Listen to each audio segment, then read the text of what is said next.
before America became a superpower, before freedom, democracy, and independence, this land belonged to someone else.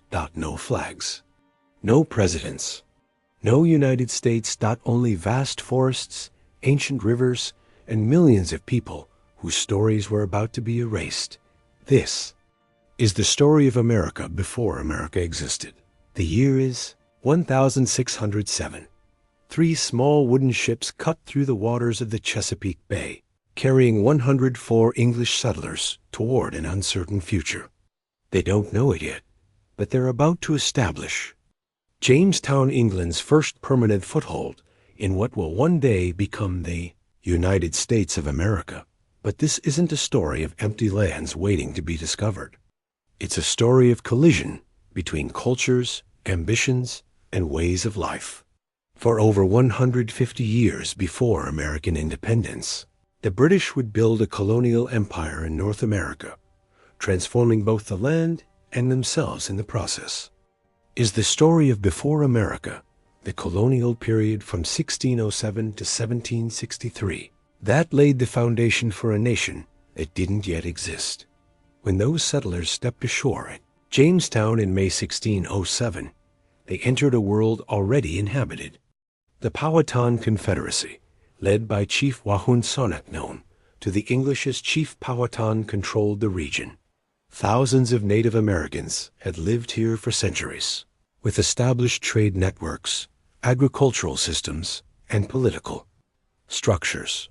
The English weren't the first Europeans to attempt colonization. The Spanish had established St. Augustine in Florida back in 1565. The French were exploring Canada. But England was late to the game and desperate to catch up. Jamestown nearly failed immediately. The settlers had chosen a swampy, mosquito-infested site. They were mostly gentlemen and craftsmen, not farmers. They didn't know how to grow food in this new environment. Within months, disease and starvation had killed half of them. Captain John Smith emerged as a controversial leader, imposing military discipline with his famous decree, "He who does not work shall not eat."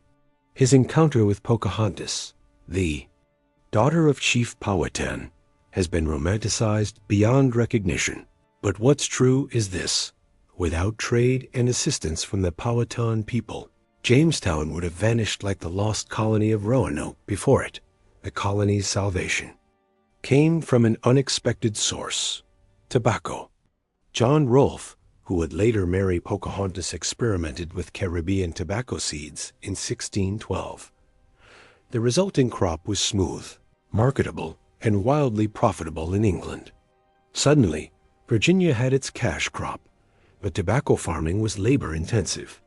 The colonists first tried to enslave Native Americans, but disease and knowledge of the terrain made this impractical.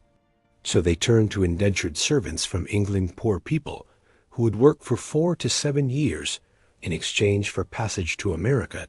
Then, in 1619, something arrived that would reshape America forever: a Dutch ship carrying approximately 20 enslaved Africans. They were traded for supplies. This wasn't yet the chattel slavery system that would come later. Some of these early Africans eventually gained their freedom, but it was the beginning of a tragic chapter that would define American history for centuries. While Virginia grew, tobacco, a very different colony, was taking shape to the north. In September 1620, the Mayflower departed England carrying 102 passengers. About half were separatists, religious dissidents we now call pilgrims. They were heading for Virginia, but storms pushed them north to Cape Cod. Before landing, they created the Mayflower Compact, a document establishing self-governance, a radical idea that would echo through American history. That first winter killed half of them.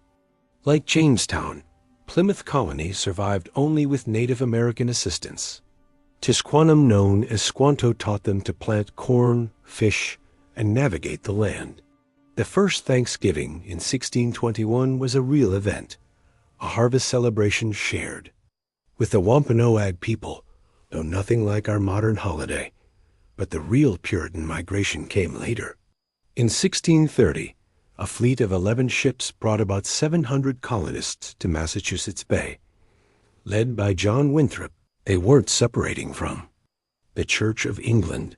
They wanted to purify it. Winthrop spoke of building a city upon a hill, a model Christian community that would inspire the world. The Puritans were disciplined, literate, and organized. They established Harvard College in 1636, just 16 years after landing to train ministers. They created town meetings for local governance. They valued education so children could read the Bible. This emphasis on literacy and self-governance would have lasting effects, but their society was also rigid and intolerant. Religious dissenters were banished. Roger Williams, who argued for separation of church and state and fair treatment of Native Americans, was expelled in 1636. He founded Rhode Island as a haven for religious freedom, a radical idea at the time. Anne Hutchinson challenged Puritan ministers by holding religious discussions in her home and claiming direct revelation from God. For a woman to claim religious authority was unthinkable. She was tried, convicted of heresy, and banished in 1638. And then there was Salem. In 1692, fear of witchcraft led to mass hysteria. 20 people were executed and over 200 accused before the madness finally ended. It remains a dark reminder of what happens when fear and religious extremism override reason. Between Puritan New England and plantation Virginia, a different colonial world emerged: the middle colonies, New York, New Jersey, Pennsylvania, and Delaware. These colonies were defined by diversity. New York began as New Amsterdam, a Dutch trading colony at the mouth of the Hudson River. When England seized it in 1664, they inherited an already diverse population: Dutch, Germans, French Huguenots, Africans, and Jews. New York City became a bustling commercial center, more interested in profit than piety. Pennsylvania, founded in 1681 by William Penn, was something unique, a holy experiment in religious tolerance. Penn was a Quaker, a religious group persecuted in England for their pacifism and egalitarianism. King Charles II gave Penn the land to settle a debt. Penn negotiated fairly with the Lenape people for their land, paid them, and maintained peaceful relations, a rarity in colonial America. He advertised Pennsylvania throughout Europe, attracting Germans, Scots-Irish, Welsh, and others seeking religious freedom and economic opportunity. Philadelphia became the largest city in the colonies, a thriving center of commerce, printing, and intellectual life. The middle colonies developed diverse economies: grain farming, trade, shipbuilding, and early manufacturing. They were, in many ways, the most American of the colonies, diverse, entrepreneurial, and pragmatic. By the late 1600s, Virginia and the southern colonies were transforming dramatically. Indentured servitude was becoming problematic. Servants eventually finished their terms, demanded land, and sometimes rebelled, as in Bacon's Rebellion of 1676, when poor farmers, both white and black, rose up against the Virginia elite. The solution, from the planter's perspective, was to shift to African slavery. The slave trade had existed since the 1500s, but it intensified dramatically in the late 1600s. Unlike indentured servants, enslaved people served for life, and their children inherited their status. The legal system evolved to support this. Virginia passed laws defining slavery as a permanent inherited condition based on race. Interracial marriage was banned. Enslaved people were defined as property, not people. Any African ancestry meant you could be enslaved. This wasn't just Virginia. By 1750, slavery existed in all 13 colonies, though the economy of the South depended on it most heavily. South Carolina's rice and indigo plantations were particularly brutal, with enslaved Africans working in deadly swamp conditions. By 1730, enslaved people outnumbered white colonists in South Carolina. The Middle Passage, the journey from Africa to America, was horrific beyond description. Perhaps 12 million Africans were forcibly transported across the Atlantic. Millions died en route. Families were torn apart. Cultures were suppressed. And yet, enslaved people resisted through rebellion, running away, preserving their cultures, and maintaining their humanity against impossible odds. The Stono Rebellion of 1739 in South Carolina saw enslaved people kill slaveholders and march toward Florida, where the Spanish offered freedom. They were brutally suppressed, but they proved that resistance was always present. By the mid-1700s, the 13 colonies had developed distinct regional identities, but also shared characteristics. Most colonists were farmers, living in small communities. Life was hard days filled with labor, limited medical care, high child mortality. But there were also opportunities unavailable in Europe. Land was more accessible. Social mobility, while limited, existed. A poor immigrant might become a landowner, something nearly impossible in England. Cities were growing. Boston, New York, Philadelphia, and Charleston became centers of commerce and culture. Taverns served as social hubs. Newspapers circulated ideas. Coffeehouses buzzed with debate. Benjamin Franklin embodied colonial ambition. Born in 1706 to a candle maker, he became a printer, publisher, scientist, inventor, and statesman. His Poor Richard's Almanac spread his ideas of thrift, hard work, and self-improvement. He founded libraries, fire companies, and philosophical societies. He was the quintessential self-made American before America existed. Education varied widely. New England had public schools and high literacy rates. The South educated wealthy children privately and largely ignored everyone else. The middle colonies fell somewhere between. Religion remained central, but the Great Awakening of the 1730s and 40s brought change.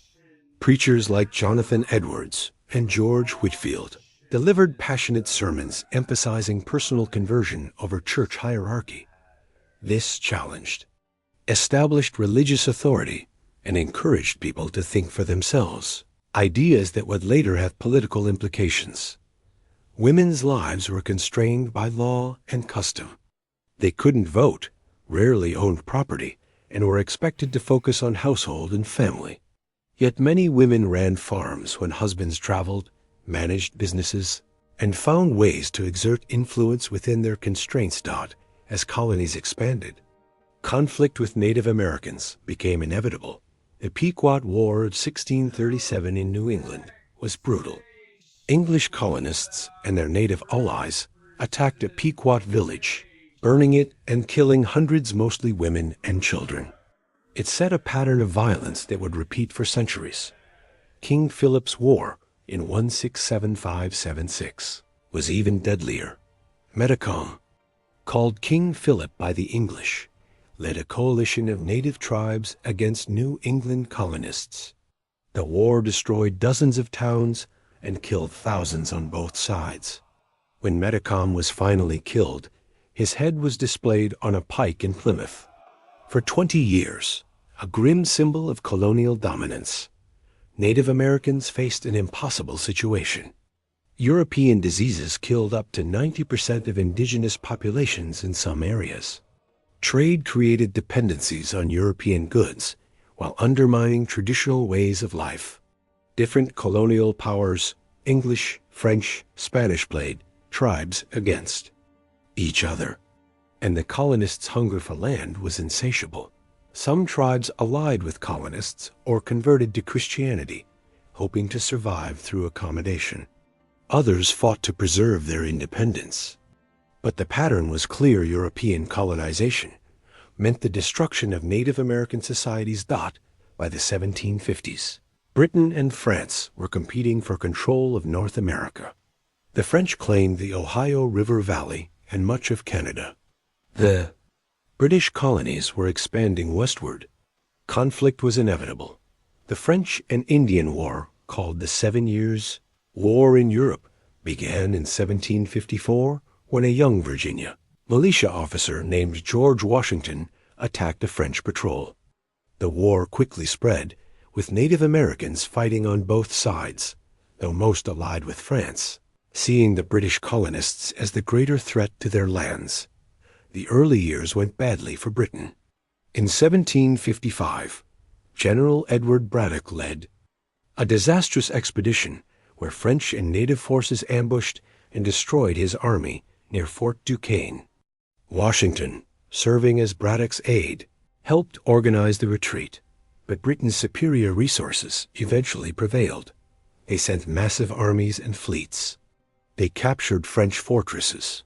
Quebec fell in 1759 after a daring British assault.